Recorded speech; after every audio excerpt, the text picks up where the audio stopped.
Do you go to your chiro or massage therapist week after week with the same nagging pain in your neck? Or maybe you're always leaning into the corner of the wall or using one of those Theracanes to get at that spot that's buried under your shoulder blade. You're working on the problem, right? So why does it never go away? Well, there might be something going on higher up in what we call the neural hierarchy.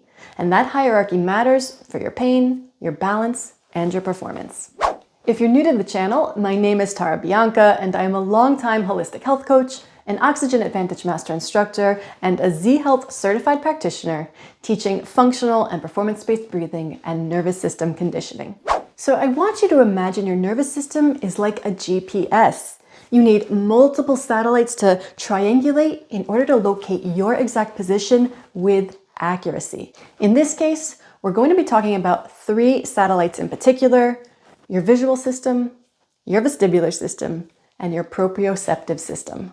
When all these systems are working together properly and sending consistent messages to the brain, allowing you to predict your environment with accuracy, we call that sensory matching. This means that all your systems are operating as a cohesive whole, and you're able to feel your best and perform with efficiency. But now, what if each system is sending disparate messages to the brain?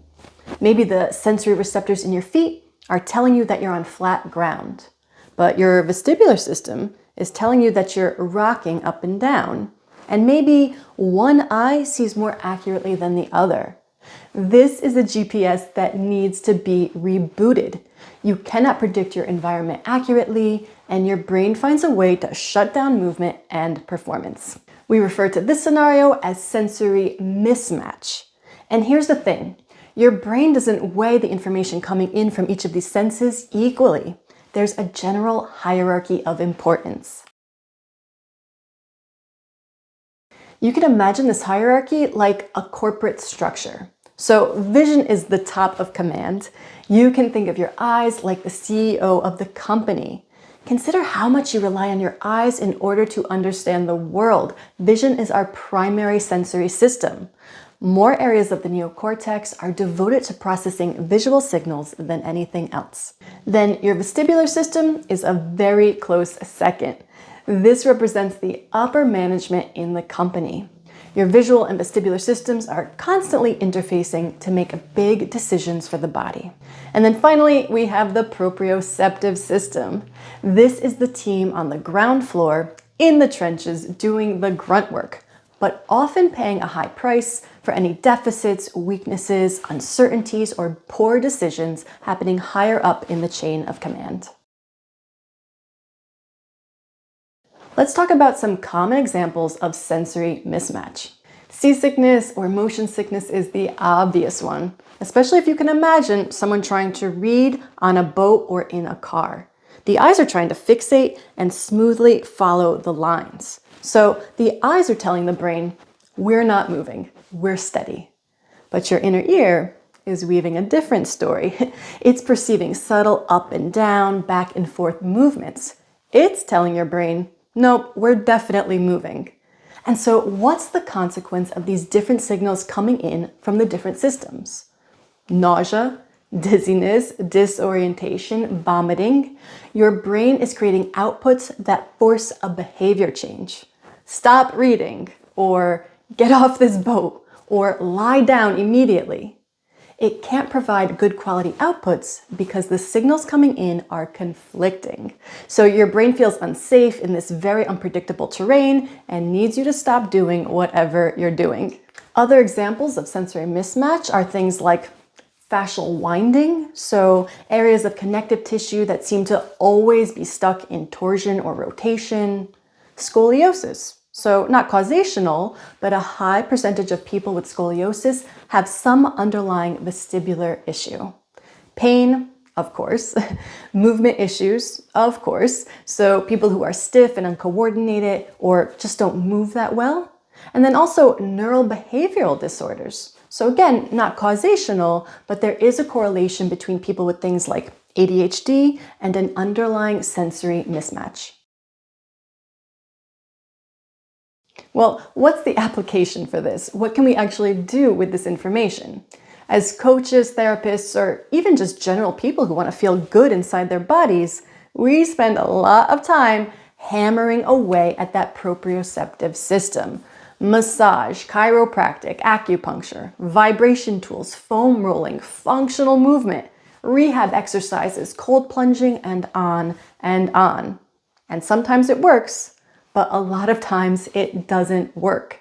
So it's interesting to consider how we might create long-term changes in the body by evaluating these higher order systems that really run the show, but overwhelmingly get ignored.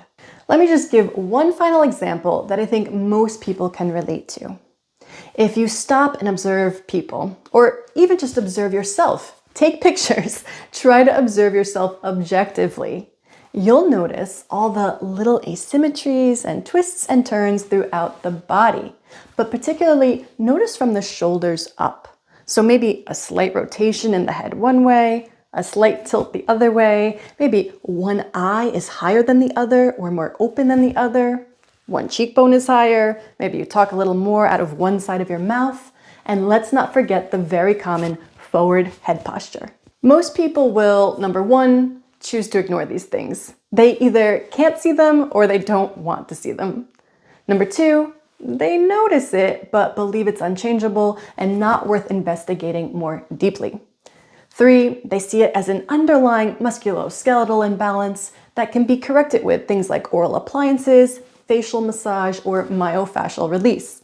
And then four, something that is rarely considered, maybe all these little twists and turns and asymmetries are actually clues and indicators of underlying neurological deficits or imbalances.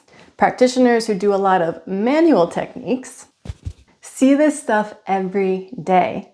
A majority of people enter our offices with chronic neck pain that never changes from week to week.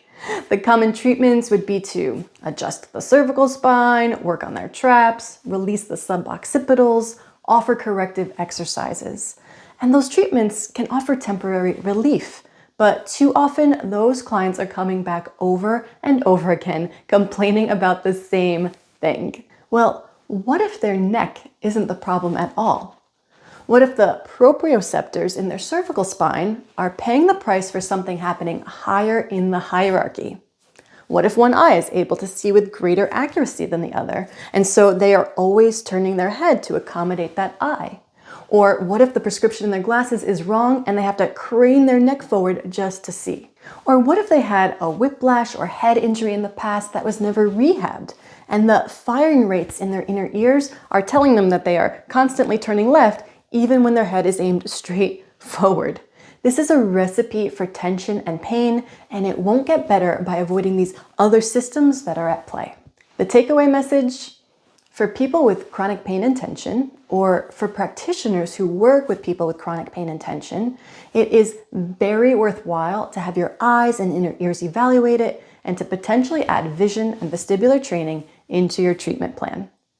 I really love sharing this work with people. I find it fascinating to unravel their individual neurological puzzle and uncover these underlying deficits. If you're interested in giving it a try, right now I'm offering a discounted rate on one-to-one neuro coaching. Simply click the link in the video description or reach out to me by email for more details. In the next video, I want to talk about how the breathing techniques that I've historically taught on this channel fit into this larger neurological picture. Please like, subscribe, and share, and I'll see you over there.